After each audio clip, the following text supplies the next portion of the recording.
Eu entrego para o diretor do hospital toda a parte regulatória, todas as empresas que vão atender, como terceirizados naquelas unidades, eu vou entregar todo o almoxarifado, a logística, as farmácias, todas elas concentradas, prontas para funcionar.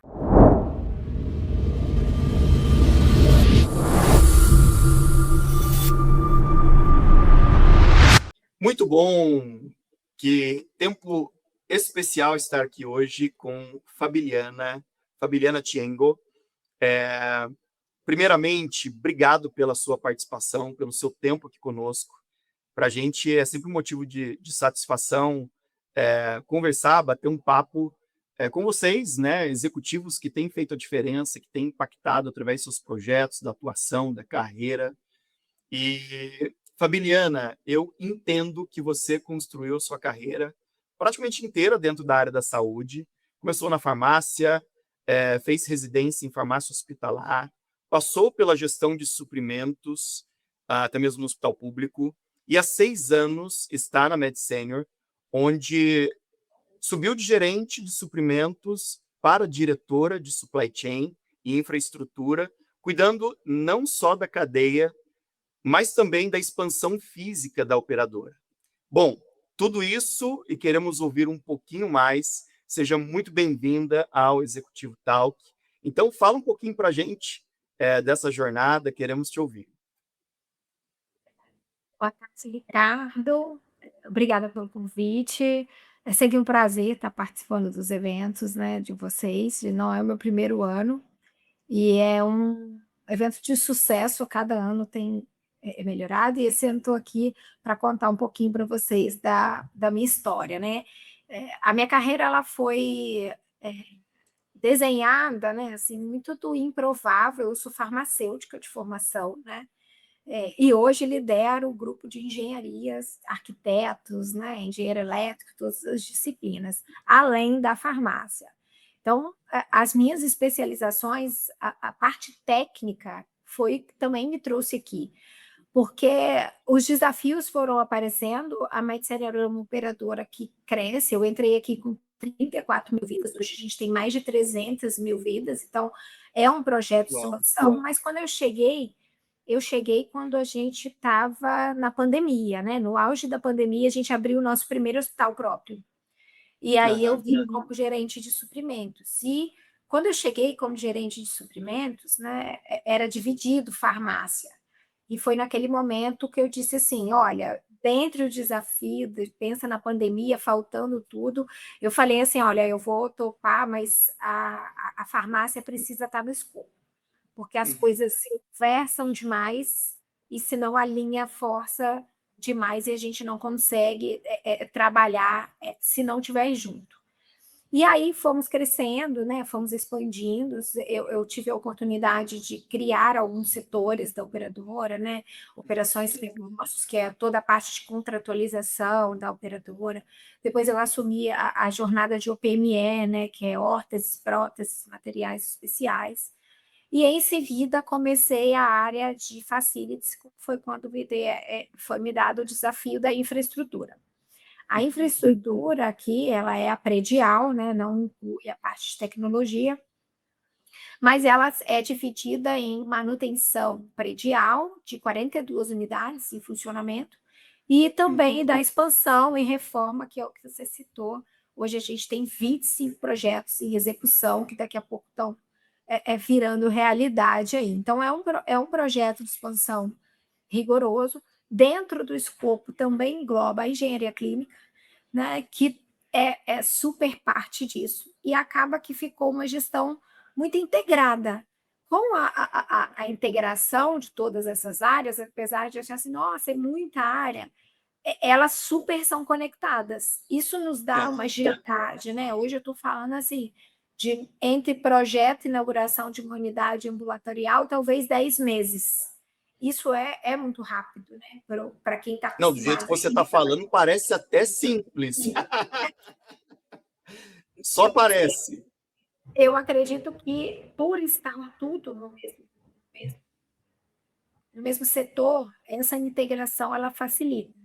assuntos regulatórios é também da diretoria, então a gente entrega mesmo pronto para funcionar. Unidade licenciada, montada, equipamentos funcionando, né? E o ressuprimento que vem aí também na sequência dessa sobrevivência. Então, a gente tem feito muito para otimizar processo, para melhorar a governança na empresa, porque para crescer, existe a dor do crescimento, né? Então a gente cresce, estrutura, cresce mais um pouco, daqui a pouco estrutura de novo, então a gente fica sempre nessa corrida pela melhoria e integração das áreas, né? Hoje, a habilidade que eu volto a falar assim, de como farmacêutica, quando eu olho um projeto de um hospital, naturalmente eu já consigo definir se o almoxarifado está no tamanho, se tem quarto de internação suficiente para rodar aquele centro cirúrgico, que eu vim da operação, né? Então, você entender a operação facilita o projeto, né? Eu falo assim, tem tantos leitos de internação, como é que vai ficar a minha UTI, como é que vai ficar meu centro cirúrgico, o tamanho da minha recepção, né? O nosso público ele é idoso por natural, então vai sempre com acompanhante, além recepção cabe, vai ser confortável para esse paciente, né? Então, é um olhar que a engenharia e a arquitetura por si só não teria, né? Acho que trazer essa operação agrega nessas decisões, e esse é um dos motivos de eu estar à frente, né? Muito interessante, assim, algumas particularidades da sua atuação dentro do supply chain, assim, chama atenção e até uma pergunta aqui para colocar para você, porque abrir uma unidade de saúde, eu imagino que seja um dos projetos mais complexos que existem. Regulação, como você falou, obra, equipamento, gente, abastecimento, e tudo convergindo para uma inauguração. O que esse tipo de entrega exige de uma área de supply que talvez quem está fora não imagina, ou até para colegas que têm uma atuação em supply, mas talvez não com essas características que envolve hoje a sua atuação? Eu falo assim, o supply, a gente tem 3 inaugurações agora, tá? Em agosto estão 2 e uma em setembro, uma em Recife, uma no Rio de Janeiro e uma em Brasília, tá? A gente precisa se planejar e se comunicar o tempo todo, tá? Então, assim, o supply ele vai ser responsável por todos os contratos e funcionamento, todo o mobiliário que chega, todo o patrimônio que vai ser alocado nessa unidade. Então, todas as compras, a gente tem sempre o planejamento, né, baseado no quê? No número de leitos, na capacidade de atendimento. Eu já tenho que fazer uma compra assertiva do que vai ter lá de material, medicamento, EPI, material de higienização. Então, tudo isso é comunicado, inclusive com a área assistencial, que aí já não é da minha alçada. Mas a gente tem, por ser uma rede verticalizada, a gente já vai ter uma previsão de quantas cirurgias serão feitas. E aí, com essa previsão de quantos atendimentos, de quantas cirurgias, eu faço todo o dimensionamento de insumos necessários para aquela unidade. E aí vem uma questão muito importante. A minha parte, né, a gente chama aqui de implantação de unidades, que é um subsetor da arquitetura, né, que é quem vai lá montar os ambientes e colocar as coisas no lugar.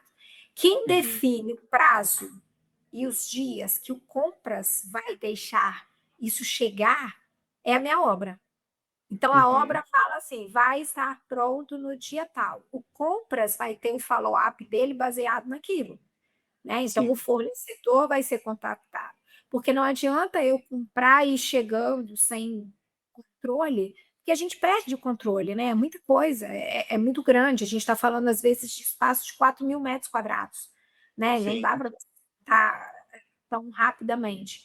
Então, o start e essa comunicação é o que dá a celeridade nessa montagem. Então, eu vou, às vezes, uma obra está um pouco mais atrasada, eu vou fatiar. Quem vai, eu vou subdividir ela em lado A e lado B. O compras, o supply, ele vai garantir tudo que precisa montar do lado A primeiro e depois para o lado B. Então, é esse cruzamento de informações, né, dada a dimensão do negócio, ele permite que não sobre, né? Eu vou ter um dimensionamento assertivo para atender a demanda, e aí em seguida eu começo a trabalhar meu giro de estoque, começo a trabalhar outros sinais, vai garantir que todo o patrimônio já esteja em seu devido lugar, rastreado, contabilizado, né?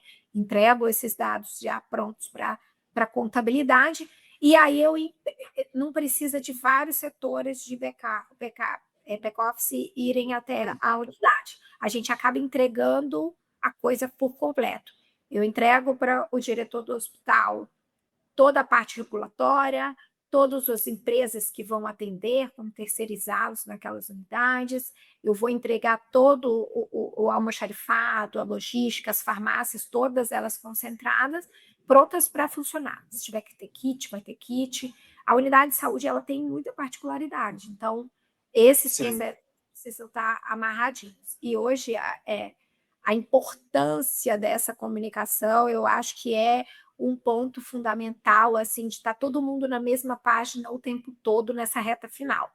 Porque senão você está faltando isso, está chegando aquilo, e a coisa ela precisa ser programada e planejada. Acho que a grande questão é essa. Perfeito. É muito complexo, integra muitas frentes, e não à toa, Fabiana, você foi uma das top 50 executivas de destaque em supply chain, e nós tivemos a alegria de reconhecer, de conhecer o seu projeto, e sem dúvida você fez e continuará fazendo aí a diferença na Med Senior. E eu trazendo aqui agora, muito desse olhar, talvez, de liderança, você veio da farmácia e fez esse caminho até a diretoria.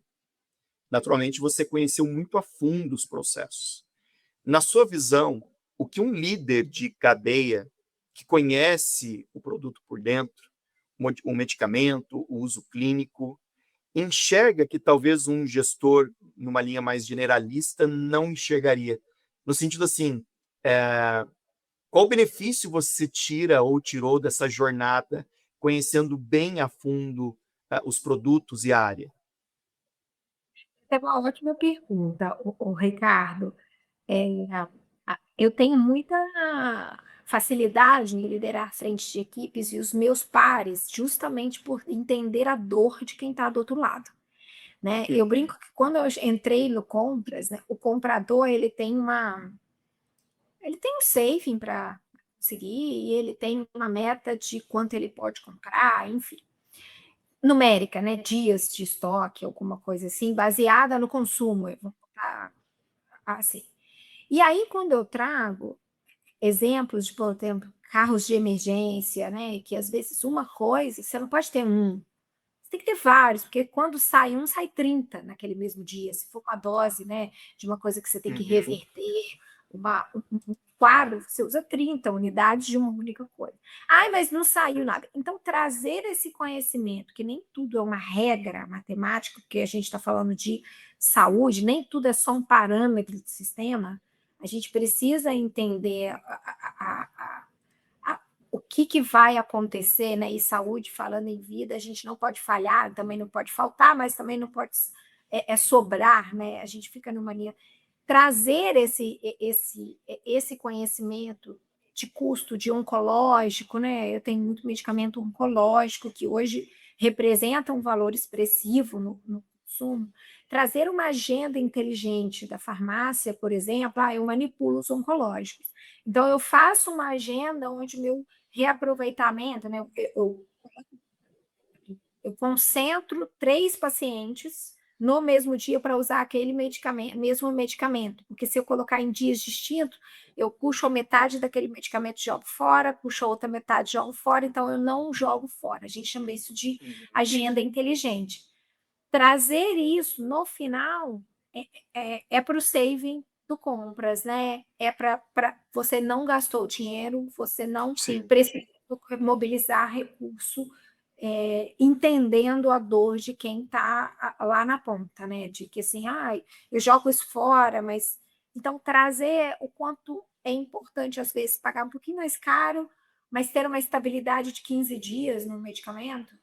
É a Muito relação mais preço-valor. isso aí. E aí, convencer isso, a dor aí foi um pouco complexo, né? A parte de hortas e próteses também é um setor muito sensível, né? De se negociar, de ter, é muito, como é que eu vou dizer, consignados, né? Você tem caixa, mas o tamanho da faveliana é diferente do tamanho do Ricardo, então a placa da faveliana vai ser menor e ele tem que disponibilizar todas as placas para usar Sim, uma. O comprador que está mais acostumado naquela rotina, né, de tudo parâmetro, tudo regra, tudo, ele não consegue pensar um pouco assim fora da caixa e nesse benefício sim. fora do Talvez paciente. Achei o seu maior ganho seja a precisão, né? talvez seja saber aonde importa e Sim, pode impactar mais, né? É diferente eu estar, sei lá, dimensionando um volume de álcool do que eu tô dimensionando um volume de um medicamento que fica no carro de parada, por exemplo. Né? Então, é diferente você ter isso. E em relação aos contratos também, a parte de todo o ciclo, né? Eu tenho muitos terceirizados, eu tenho 42 unidades. Então, eu tenho sim, terceirizados em diversas frentes. E sim. eles, eu preciso ter essa linha, assim, de ter um contrato em cada regional, um contrato nacional, quanto eu vou ganhar se for nacional, né? É isso que a gente trabalha muito aqui. E Perfeito, acho que muito bom. ser da farmácia trouxe isso. Assim, eu tenho um case meu aqui que os meus engenheiros brincam muito comigo, né? Que depois que eu cheguei, o posicionamento dentro de um projeto da farmácia, eu eliminei várias farmácias satélites, porque eu sempre posiciono ela de maneira que ela atenda UTI e centro cirúrgico no mesmo andar, né? Sim, Porque são dois estoques, são 4 pessoas, é funcionamento 24 horas, são 2 inventários, e aí a gente elimina isso tudo só na integrar, porque eu coloquei num ambiente centralizado e conseguindo atender em 2 frentes. Então, é recurso que você às vezes você não quantifica, né? Mas ele traz toda uma estruturação e uma eficiência para atender. perfeito, E retrabalho, né? Diminuir esse retrabalho, hein? perfeito. Muito bom. Bom, nosso tempo ele precisa ser sempre bem otimizado. Eu queria ficar aqui assim, porque a complexidade da sua atuação é muito interessante e tem particularidades que eu tenho certeza que quem está nos ouvindo, né, os colegas de área, com certeza vão pegar aí muitos insights diferentes. Mas já indo para o final, Fabiliana, você constrói e abastece, então, a infraestrutura de uma operadora num país, e isso de certa forma é bom, né, em termos de vida, mas num país que está envelhecendo rápido, né? Na sua visão, o que a saúde brasileira ainda não entendeu, talvez sobre a própria cadeia que a próxima década vai cobrar, né? Então essa relação do tempo de vida do brasileiro, essa relação, né, cada vez mais temos essa necessidade de uma infraestrutura cada vez mais inteligente. Como é que você vê, então, essa próxima década em termos de cobrança? A medicina é uma operadora que atende exclusivamente acima de 49 anos, né? Então, os nossos pacientes já é o nicho selecionado. Hoje são pacientes que a gente ainda tem uma limitação, talvez, dos 70 mais a usar tecnologia, né? E aí eu acho que a turma que vem agora para ser paciente, né? Que aí vai ser de eu para cima, né? Eu daqui a pouco já posso ser paciente, acho que a gente vem com cobranças tecnológicas, né? Hoje a gente busca a tecnologia beira-leito, todos os exames integrados, já vai para o celular do paciente, já o médico já tem acesso, você faz uma receita, já cai lá na farmácia, sabe? Então, acho que essa integração, tudo vai ser que todo mundo vai querer tudo em um clique, né? Hoje a Uhum. gente ainda não tem. Hoje, para você ter uma ideia, a gente tem os pacientes, eles fazem questão, apesar de ter uma coleta domiciliar super eficiente, eles querem ir na unidade coletar sangue, tá? Então, Uhum, eu acho que a cobrança dos que vêm posterior é em relação à tecnologia que vai ser usada, à eficiência, né, uhum, desses entregas de resultados de exame, tempo de entrega da fragilidade humana, e acredito que muita questão ambiental, tá? Acho que vem uma cobrança muito na parte do da logística reversa, né? Do que a gente vai fazer ali. Hospital é uma coisa que não dá muito para utilizar o resíduo, né? O resíduo uhum, gera é uma coisa a se pensar, e acredito que essa cobrança vem nos últimos anos. E acho que a turma vem com uma parte da medicina preventiva, que é o que a medicina tem como propósito, que é o bem envelhecer, né? A gente traz uhum, esse propósito do ser bem mais, do envelhecer bem.